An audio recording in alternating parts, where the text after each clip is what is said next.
Monisha Bajaj. Welcome to Another Education is Possible. How are you doing? Thank you. It's great to be here with you today. It's great to have you. So, you are a professor of peace education. So, can you share what exactly education as a form of peace looks like?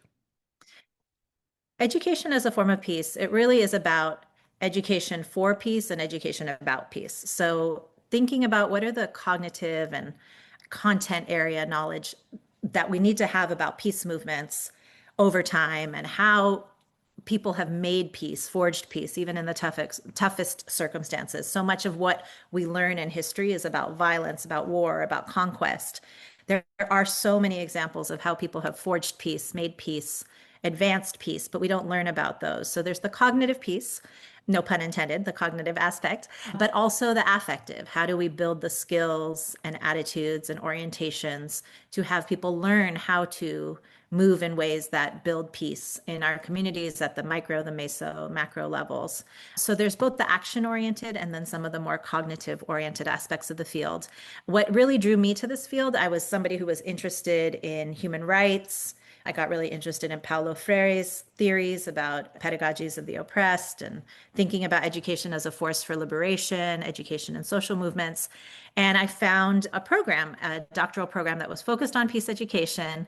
And it really spoke to me in the aspect of thinking about how do we link education, whether formal, informal, non-formal, as a force for building sort of towards the collective and common good. And that's one of the core concepts in the field of peace education is this idea of a comprehensive peace being constituted by both what's called positive peace and negative peace. Negative peace refers to the absence of armed conflict, rape, violence, torture, kind of the physical dimensions of violence, the things that would make the headlines of the news. Positive peace refers to some of the less focused on aspects of social justice and peace, which are eliminating discrimination, insidious forms of oppression that exist in society that really build towards all human rights for all beings. So I see education as an integral force for peace. I think so much of what we see in the world, if we're really orienting our education systems, whether in or outside of schools, community-based education could do so much to advance and counter the violence in all its forms that we see. And so, in thinking about that, and I'm actually realizing that I started thinking about this when I was a student of yours. I wonder about the limitations of peace education, particularly as it relates to the notion of armed struggle. What would peace educators say to this idea?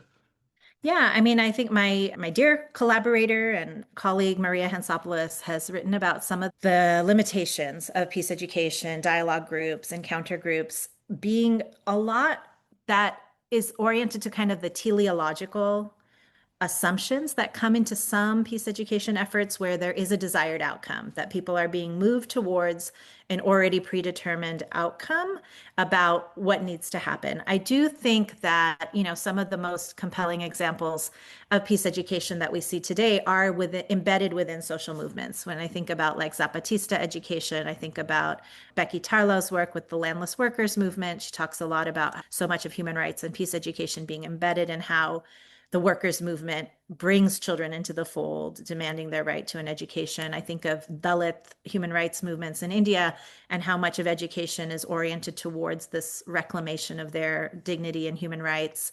I think some aspects of movements do look at armed struggle. I have been more focused on sort of nonviolent social movements and how peace education fits in. So I don't really have a direct answer for that. I think we have to think about peace. When you look at peace in its most comprehensive definition, it does demand much more than an end to violence, right? It demands aspects of education and equity and healthcare and housing and sort of these positive rights when we talk about the right to a dignified livelihood.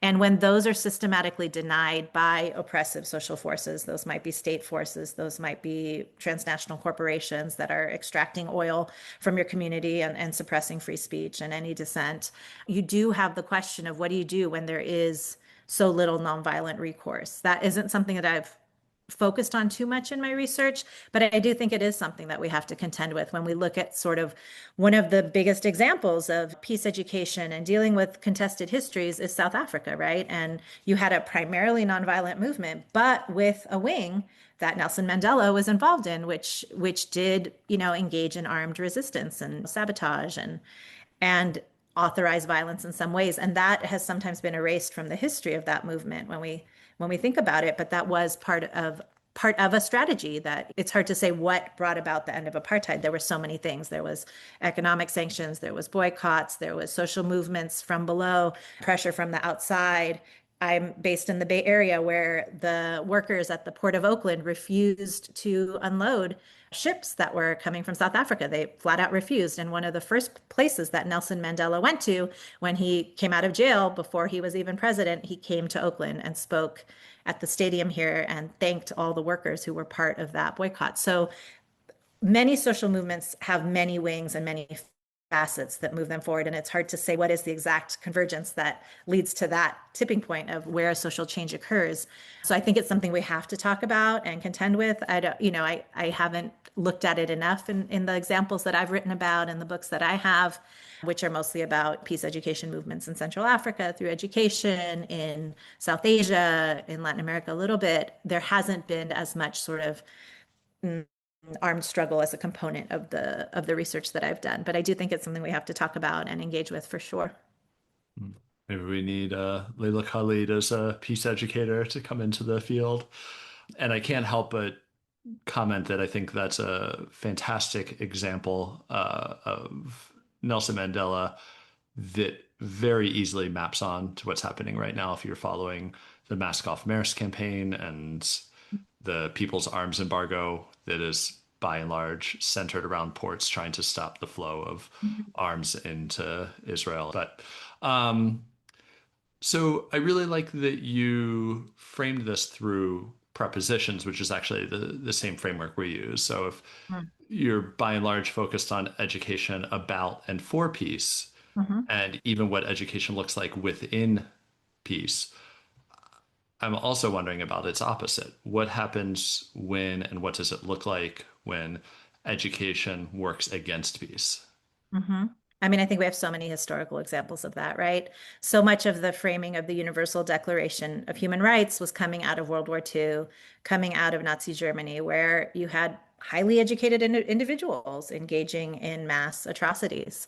So much of that Article 26 of the Universal Declaration of Human Rights is about, yes, the right to education is important, but what kind of education? And this is one of the most hotly contested articles. All of those articles of these declarations go into so much debate and discussion, and every comma and every word is debated. But that part two of Article 26 that says that education must be oriented towards fundamental freedoms, towards human rights, towards peace, came out of the idea and the experience, the very real lived experience that you had an educated populace that committed horrific acts. So education can't just be about, oh, it's a right to education. Great. Get kids in front of a chalkboard and get them in school. It has to be about an orientation towards a social good because it's so easy for violence, for oppression, for injustice to be perpetuated through systems of schooling if they are not oriented towards a larger social good, whether that's peace, whether that's human rights, whether that's dignity and justice, ideally all of those things. So I do think education has a tremendous capacity. We have so many examples. If you look at Rwanda, what happened prior to the genocide, textbooks, radio stations, so much of the dehumanization of groups was linked to education and kind of mass media. You have so many different conflicts around the world. I believe, if you look at Sierra Leone, you look at, um, you know, there's countless examples, so it's hard to just name a few, but there are so many examples where education is used to promote violence. I think what's happening in India right now with the rise of the right wing in India and erasing mentions of certain individuals who are not of a Hindu background from Indian history, erasing mentions of Gandhi as somebody who promoted secularism with all his shortcomings. Like his idea was for a secular India at its independence, and you have entire states taking out the names of Gandhi, of Jawaharlal Nehru, who was the first prime minister, who was also an advocate for democratic socialism and secularism, erasing mentions of anything that takes away from this idea of a Hindu dominant society. So textbooks are a site of struggle and a site of contestation and can be a site where violence is perpetuated for sure, and exclusion and attitudes of domination. So I would encourage everybody who's interested to read your work. You also mentioned Maria Hansopoulos and examples such as South African apartheid, the ANC, the Zapatistas, but where else might folks who are interested in peace education turn to find examples of it, to read more, Yeah. to encounter peace education in the world? So Maria and I have quite a few examples that we've put out. There's a green book that we edited from 2016 called Peace Education International Perspectives that has about, 12 to 15 case studies of different peace education movements. We have another book from 2021 called Educating for Peace and Human Rights in Introduction, which really kind of gives an overview of some of the conceptual terrain of the field. Doesn't have as many case studies. I would encourage people to look at the Journal of Peace Education, to look at, different websites. The Global Campaign for Peace Education is a really great one. There are conferences such as the one I mentioned to you that I'm headed to next month, the International Peace Research Association. There's so many different venues where practitioners, activists, advocates, scholars, educators are coming together to have these conversations. Something that I'm excited about right now that I'll be presenting at the conference is looking at where we can find examples of peace education, peace and justice in children's literature. So picture books, middle grade books, how different authors are trying to embed these values and messages into literature, and just giving examples that may be fictional, but how young people can relate to these ideas in ways that are a little more integrated, not maybe explicitly a course on peace education, because that's really hard to find in very many places where a school system or has really focused on this explicitly. But how do we integrate these ideas and orientations and values into the English literature curriculum or Spanish or whatever language we're speaking of? But how does it become more naturalized in the way that we're thinking?